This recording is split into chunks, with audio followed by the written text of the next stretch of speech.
બ્રાઝિલમાં એક મોટી વિમાન દુર્ઘટના સર્જાઈ હતી, જેમાં સ્થાનિક મીડિયાના અહેવાલો અનુસાર એવો દાવો કરવામાં આવ્યો છે કે વિમાનમાં સવાર તમામ 62 લોકોના મૃત્યુ થયા છે. દુર્ઘટના સ્થળે હાજર સ્થાનિક અધિકારીઓએ જણાવ્યું હતું કે બ્રાઝિલના સાઓ પાઉલો નજીક 62 લોકોને લઈ જતું ક્ષેત્રીય ટર્બોપ્રોપ વિમાન દુર્ઘટનાગ્રસ્ત થઈ ગયું હતું. બ્રાઝિલના વિનહેડોમાં હૈયુ કંપાવનારી દુર્ઘટના સોશિયલ મીડિયામાં પ્લેન ક્રેશનો વિડીયો પણ વાયરલ થઈ રહ્યો છે. વિડીયોમાં જોઈ શકાય છે કે અનિયંત્રિત વિમાન જમીન પર પડી જાય છે. ઘટનાની જાણ થતાં જ બચાવ કર્મીઓ ઘટના સ્થળ પર દોડી આવ્યા હતા. બિહારના બેગુસરાઈ જિલ્લામાં એક જ પરિવારના 4 સભ્યો પર અજાણ્યા શખ્સોએ તીક્ષ્ણ હથિયારથી હુમલો કરી દીધો, જેમાંથી 3 લોકોના મોત નીપજ્યા જ્યારે એકની હાલત નાજુક છે. ઘટના બછવારા વિસ્તારના રસીદપુર પંચાયતના વોર્ડ નંબર 12ની છે.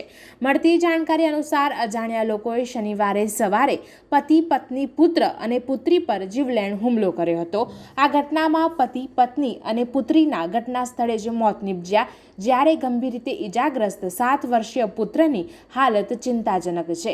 માહિતી મળ્યા બાદ પોલીસ ઘટના સ્થળે પહોંચી અને તમામને હોસ્પિટલમાં દાખલ કરવામાં આવ્યા, જ્યાં 3 લોકોને મૃત જાહેર કરી દેવાયા. આ ઘટનામાં ગંભીર રીતે ઈજાગ્રસ્ત 7 વર્ષીય પુત્ર અંકુશ કુમારની સ્થિતિ ચિંતાજનક છે. હાલ પોલીસ ઘટનાની તપાસ કરી રહી છે. અત્યાર સુધી હત્યારાની જાણકારી મળી નથી. રાજકોટમાં કોંગ્રેસની ન્યાયયાત્રા પૂર્વે ભાજપે ખેલ પાડ્યો હોવાનું સામે આવ્યું છે. ટીઆરપી ગેમ ઝોન અગ્નિકાંડના 27માંથી 15 જેટલા પરિવારોએ ન્યાયયાત્રામાં ન જોડાવાનું એલાન કર્યું છે. આ સાથે પરિજનોએ કહ્યું છે કે ન્યાયયાત્રામાં જોડાવાથી ન્યાય મળવાનો નથી, ન્યાય તો કોર્ટમાંથી મળશે.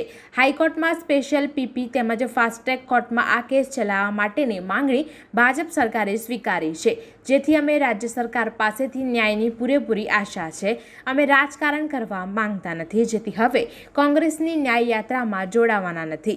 વધુમાં પીડિત પરિવારની મહિલાએ કહ્યું કે ગઈકાલે ભાજપના લોકો અમારા ઘરે આવ્યા હતા અને બધાને ભેગા થવા જણાવ્યું હતું.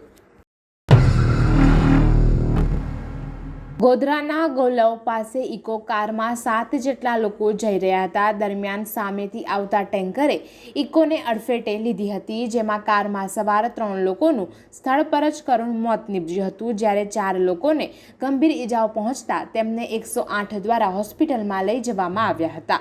દરમિયાન એક વ્યક્તિનું રસ્તામાં જ મોત થઈ ગયું હતું, તો અન્ય એકનું હોસ્પિટલમાં સારવાર દરમિયાન મોત થયું હતું. હાલમાં 2 ઈજાગ્રસ્તોને ગોધરા 108 એમ્બ્યુલન્સ દ્વારા ગોધરાની સિવિલ હોસ્પિટલમાં રિફર કરવામાં આવ્યા છે. ઇકો કાર અને ટેન્કર વચ્ચે અકસ્માત એટલો ભયાનક હતો કે કારનો કચ્ચરઘાણ નીકળી ગયો હતો. કારમાં સવાર 7 લોકો છોટાઉદેપુરમાં હોવાનું જાણવા મળ્યું હતું. સમગ્ર મામલે પોલીસે હાલ ગુનો નોંધી વધુ તપાસ હાથ ધરી છે. વડોદરા શહેરના ગોરવા વિસ્તારમાં આવેલ બીઆઈડીસી ગેટ પાસે આવેલા ગોલ્ડન પ્રિન્ટર્સ નામની ઝેરોક્સની દુકાનમાં છેલ્લા 2 વર્ષથી જુદી જુદી કંપનીઓના ખોટા અનુભવ સર્ટિફિકેટ બનાવતા શખ્સને શહેર એસઓજી દ્વારા ₹21,130ના મુદ્દામાલ સાથે જુદી જુદી કંપનીના નામ અને લોગોવાળા કોરા 21 જેટલા લેટરપેડ જપ્ત કરી વધુ તપાસ હાથ ધરવામાં આવી છે. વડોદરા શહેરમાં વધુ એક બાઇક ચાલકનો સ્ટન્ટ કરતો વિડીયો વાયરલ થતાં ટ્રાફિકના નિયમોનું સરેઆમ ઉલ્લંઘન થઈ રહ્યું હોય એવું સ્પષ્ટ વિડીયોમાં નજરે પડી રહ્યું છે. આ વિડીયોમાં બાઇક સવાર અટલ બ્રિજ પર જોખમી રીતે બાઇક હંકારી રહ્યો છે અને બાઇક પર ટ્રિપલ સવારીમાં ચાલકે સ્ટીયરિંગ છોડી સેલ્ફી લેતો વિડીયો નજરે પડી રહ્યો છે. આ દરમિયાન બાઇક સવારે આ પ્રકારના સ્ટન્ટથી પોતાની સાથે અન્ય લોકોના જીવ પણ જોખમમાં મૂક્યા છે, ત્યારે હવે ટ્રાફિક પોલીસ આ મામલે કઈ રીતે કાર્યવાહી કરે છે તે જોવાનું રહ્યું.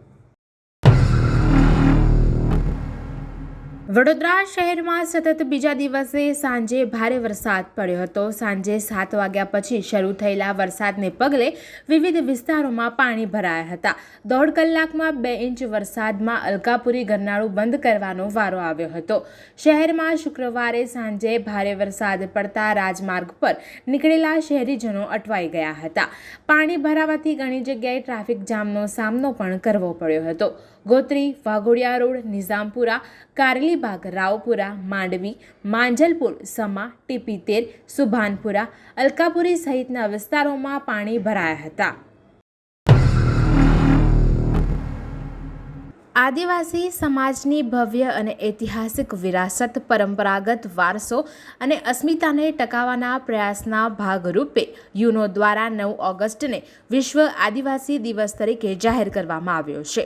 સુરતમાં આદિવાસીઓ દ્વારા વિશાળ રેલી યોજવામાં આવી હતી. અંદાજે 1 કિલોમીટર લાંબી રેલીમાં મોટી સંખ્યામાં આદિવાસીઓ જોડાયા હતા. રેલીમાં આદિવાસી સંસ્કૃતિની ઝાંખી કરવામાં આવી હતી. દક્ષિણ ગુજરાતમાં મોટી સંખ્યામાં આદિવાસીઓ રહે છે. સુરતમાં વિશ્વ આદિવાસી દિવસને ધ્યાનમાં રાખીને 11 સંગઠન અને અલગ અલગ એસોસિએશન અને મંડળો દ્વારા ભવ્ય રેલીનું આયોજન કરવામાં આવ્યું હતું, જેમાં અલગ અલગ ઝાંખીઓ રજૂ કરવામાં આવી હતી, જે આદિવાસી સંસ્કૃતિના વારસાને ઉજાગર કરતી દેખાઈ હતી. સુરત તક્ષશિલા અગ્નિકાંડને 5 વર્ષથી વધુ વર્ષ થઈ ગયા છે.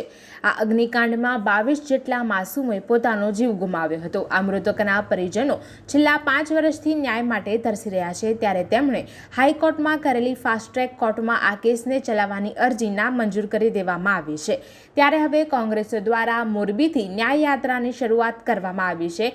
તેમાં આ વાલીઓને જોડાવા માટે આમંત્રણ આપવામાં આવી રહ્યું છે. જોકે તમામ પીડિત વાલીઓ મક્કમ થઈને એક જ જવાબ આપી રહ્યા છે કે અમે કોઈ રાજકીય હાથો બનવા માંગતા નથી. આ સાથે જ 5 વર્ષમાં રાહુલ ગાંધી સુરત 3 થી 4 વાર આવી ગયા હોવા છતાં ત્યારે અમારી યાદ આવી ન હતી અને મળ્યા પણ નહોતા, જેથી હવે આ ન્યાય યાત્રામાં વાલીઓ જોડાશે નહીં. તાપી જિલ્લાના વિવિધ તાલુકાઓમાં આદિવાસી સમુદાય દ્વારા સેમિનારો, સાંસ્કૃતિક કાર્યક્રમો, જાગૃતિ કાર્યક્રમો અને વૃક્ષારોપણ સહિત કાર્યક્રમોના આયોજન કર્યા હતા. વ્યારા ખાતે આદિવાસી સમાજના લોકો ઉજવણીમાં જોડાયા હતા. વ્યારા સહિત અન્ય વિસ્તારોમાં આદિવાસીઓ દ્વારા વ્યારા ખાતે પારંપરિક પહેરવેશ તેમજ વાજિંત્રો, ઢોલ નગારા સાથે રેલીમાં જોડાયા હતા.